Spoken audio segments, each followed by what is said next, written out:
Hi and welcome to the Resources Roadhouse Lockdown Lowdown series. And today I'm speaking with Andrew Radonjic. He's Managing Director of Venture Minerals. Now, Andrew, you've just recently released an announcement for your Golden Grove North project, your VMS project in Western Australia.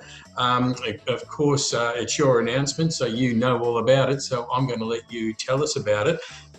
So basically the announcement, what it means for the project and what it means for the company going forward.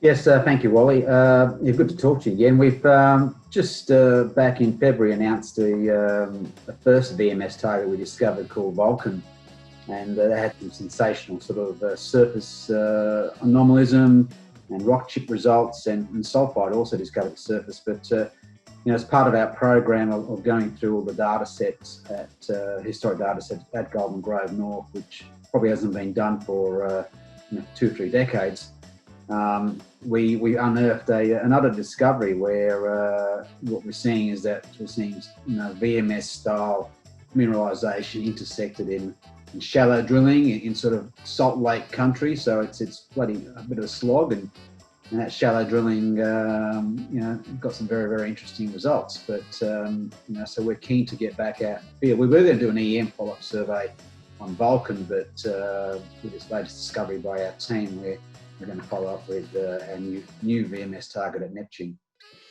All right, so the new discovery, that is the Neptune target. That's the one that was in the announcement, wasn't it?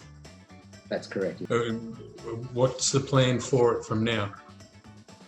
Well, the plan is that, we believe, in the case of Vulcan, it's very similar to the Gossan Hill deposit, which was discovered back in the 70s. And, that's, something of the order of, 16 million tonnes of copper, zinc, gold. I think it's 2.6% copper, 1.5 zinc, and with just under a gram of gold. So that's quite a nice deposit. But the new one, Neptune, which we announced yesterday, is very much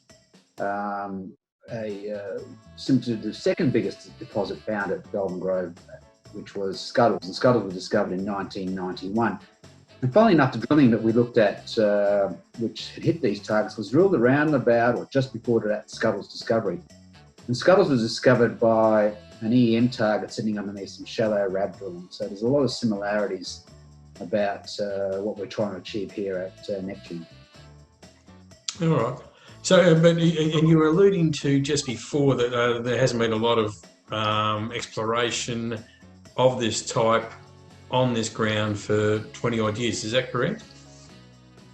Yeah, that's correct. The land package itself is, 280 square kilometres, north of the world-class Golden Grove mine, has really been one not only owned by other parties, so we've managed to collate a group of tenements together under one ownership.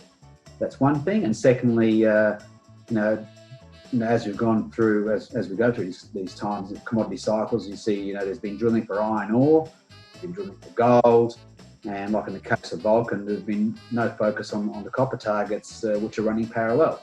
And conversely, the same thing has happened at Neptune, where groups have been focused on other commodities, or depends. If somebody's pegged it for a different commodity, they look at different aspects. And interesting enough, we've come up with some in the parallel unit. We've found an ultramafic, which looks like could potentially host nickel sulfide. So, the area is quite very, very interesting, and being partially covered by salt lakes and that sort of alluvial colluvial material, it's very much buried. So it opens itself up to new techniques which can see beneath these lakes and cover.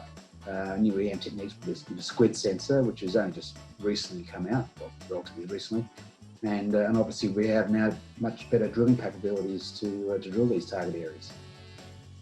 All right, so the Riley iron ore mine over in Tasmania, you've been working that up for the last 12 months or so. So what's happening there? Well, Riley, we're getting very, very close to signing up the agreement with the owners of the private bitumen road, the first 21 kilometres of our journey to the port. And we've basically agreed the key terms. We've done some additional road survey works, which are now completed. So the agreement's getting finalised as we speak. So we're hoping to get that signed off very, very soon. The metrics, obviously, at Riley have improved with not only the strong iron ore price, but the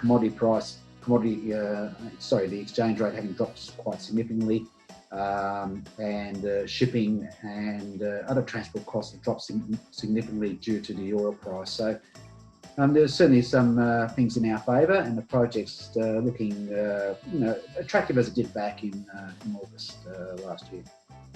All right, well, that's good. Well, as always, there's always a little bit of light at the end of the tunnel with Venture Minerals. There's always something on the horizon. So we look forward to hearing the latest, especially from over at Golden Grove North, to see what comes from the drill bit there. But in the meantime, Andrew Radonjic, thank you once again for joining us here at the Resources Roadhouse for our Lockdown Lowdown series. Great. Thanks again, Wally.